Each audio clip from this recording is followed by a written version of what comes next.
नमस्कार, मैं हूं मुकेश सिंह और आप अभी देख रहे हैं न्यूज 19। आज खबर की शुरुआत करने से पहले मैं आपको दो तस्वीर दिखाना चाहता हूं। बारी बारी से पहले आप दोनों तस्वीर को गौर से देखिए, पढ़िए और फिर उसे समझिए।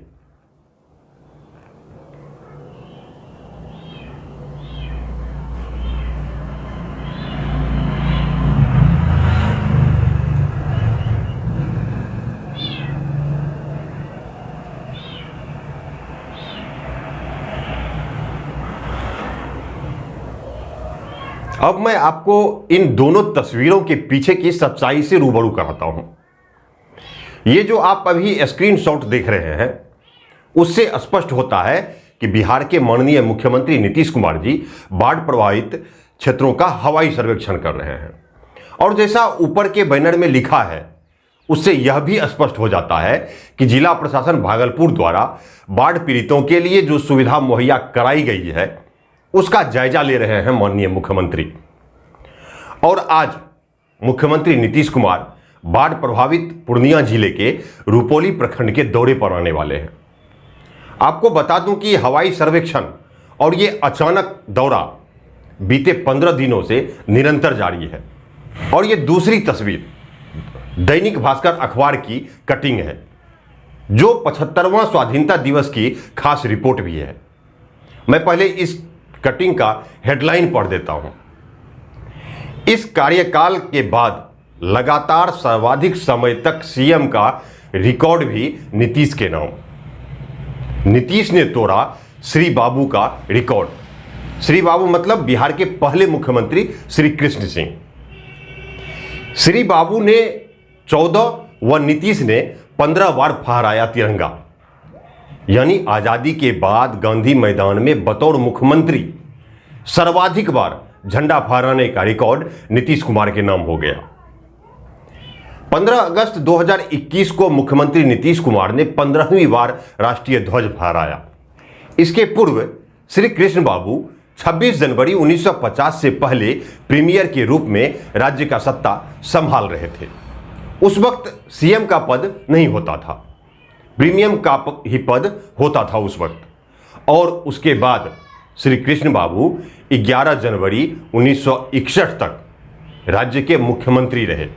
उन्होंने उस दौरान 14 बार गांधी मैदान में तिरंगा झंडा फहराया। यानी श्री बाबू के बाद अब सबसे ज्यादा बार तिरंगा फहराने और सबसे अधिक दिनों तक सीएम रहने का भी रिकॉर्ड नीतीश कुमार ने अपने नाम किया। तो अब ऐसे में सवाल उठता है कि जिन्होंने 1977 में अपने राजनीतिक सफर की शुरुआत की और 1985 में पहली बार विधायक चुने गए, फिर सांसद चुने गए, फिर केंद्रीय राज्य मंत्री बनाए गए, फिर बिहार के मुख्यमंत्री भी चुने गए, तो 44 साल के राजनीतिक सफर में लाजमी है कभी विपक्ष के रूप में काम करना पड़ा होगा, तो कभी सत्ता के साथ, कभी सत्ता में रहकर भी सरकार की गलत नीतियों पर अपनी जुबान बंद करना पड़ा होगा, तो कभी जिम्मेवारी स्वीकारते हुए पद को त्याग भी दिया। तो ऐसे में लाजमी है कि इस दौरान हर वर्ष बिहार में आती बाढ़ जैसी विभीषिका से भी दो चार होना पड़ा होगा नीतीश कुमार को।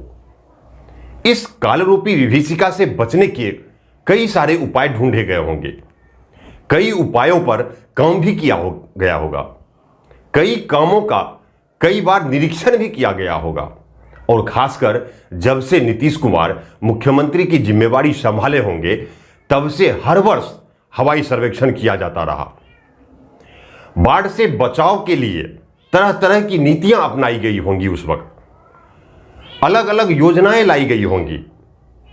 यानी इतने लंबे सफर के बाद जब आज भी मुख्यमंत्री को हवाई सर्वेक्षण करना पड़ रहा है, तो ऐसे में सवाल उठता है कि बिहार में बाढ़ की ऐसी समस्या आज पहली बार सामने नहीं आई है और बाढ़ जैसी विभीषिका की चुनौतियों का सामना आज पहली बार कर रही है कोई सरकार या बिहार की जनता, ऐसा भी नहीं है।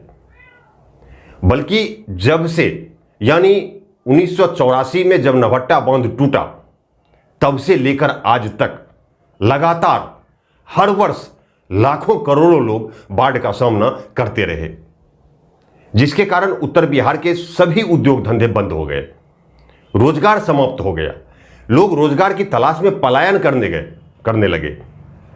जबकि आपकी जानकारी में होगा कि बाढ़ से बचाव के लिए 1964 ईस्वी में कोसी बराज यानी भीमनगर में बराज का निर्माण किया गया और उसके बाद संतुलित मात्रा में सभी नहरों में पानी छोड़ा जाने लगा और उस पानी से करीब 12 लाख हेक्टेयर फसलों की सिंचाई की जाती थी। और जब 1984 में बांध टूटा तो उसके बाद हर वर्ष बिहार में बाढ़ आने लगी, जिसके कारण बनमनखी का चीनी मिल हो या फिर कटिहार का जूट मिल हो, सहरसा का कागज फैक्ट्री हो या फिर और कोई उद्योग धंधे, हर उद्योग धंधे धीरे धीरे बंद होते चले गए और आज ये सभी उद्योग धंधे सिर्फ चुनावी मुद्दा बनकर रह गया है। आपकी जानकारी के लिए बता दूं कि ऐसी हालात तब है जब देश की आजादी के 74 सालों में 15 साल लालू राबड़ी की सरकार रही और बीते 15 साल नीतीश कुमार की सरकार रही, यानी 74 साल में 30 साल इन्हीं दोनों नेताओं ने बिहार की बागडोर अपने हाथों में रखा। तो फिर आज भी हवाई सर्वेक्षण क्यों करना पड़ रहा है? आज भी बिहार की जनता को अपना सब कुछ बाढ़ की पानी में क्यों बहाना पड़ता है? बाढ़ की विभीषिका से कब बिहार को मुक्ति मिलेगी ये कहना मुश्किल है, लेकिन इन सब के बीच मुख्यमंत्री नीतीश कुमार का ये हवाई सर्वेक्षण और राहत शिविर का जायजा लेना जनता में एक नई उम्मीद जरूर पैदा करती है। भले ही मुख्यमंत्री के जाने के तुरंत बाद खाना का किचन बंद ही क्यों ना हो जाए, भले ही नीतीश कुमार के जाने के बाद राहत शिविर ढाक के 3 पात वाली कहावत को क्यों न चरितार्थ करे, लेकिन हवाई सर्वेक्षण तो होता रहेगा, राहत शिविर का जायजा तो लिया ही जाएगा। भले ही जनता बाढ़ में डूबती रहे, अपना सब कुछ लुटाती रहे, लेकिन इस बीच कागजों पर राहत शिविर भी चलता रहेगा और पानी के बदले कागजों पर नाव भी तैरता रहेगा। बिहार के मौजूदा मुख्यमंत्री नीतीश कुमार सबसे अधिक बार तिरंगा फहराया, फिर भी हवाई सर्वेक्षण की नौबत क्यों है, ऐसा सवाल तो उठता ही रहेगा। वो भी तब जब मुख्यमंत्री के जाने के तुरंत बाद शिविर का खाना बंद कर दिया जाता हो तब।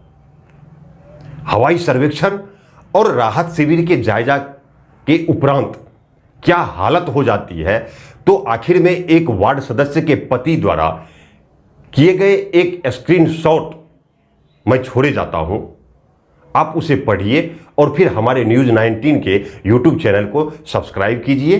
साथ ही आप हमारे न्यूज़ 19 के फेसबुक पेज को लाइक और फॉलो कर लीजिए, ताकि हर छिपी और दबी हुई खबरें आप तक आसानी से पहुंचती रहे। बहुत बहुत धन्यवाद, बहुत बहुत धन्यवाद।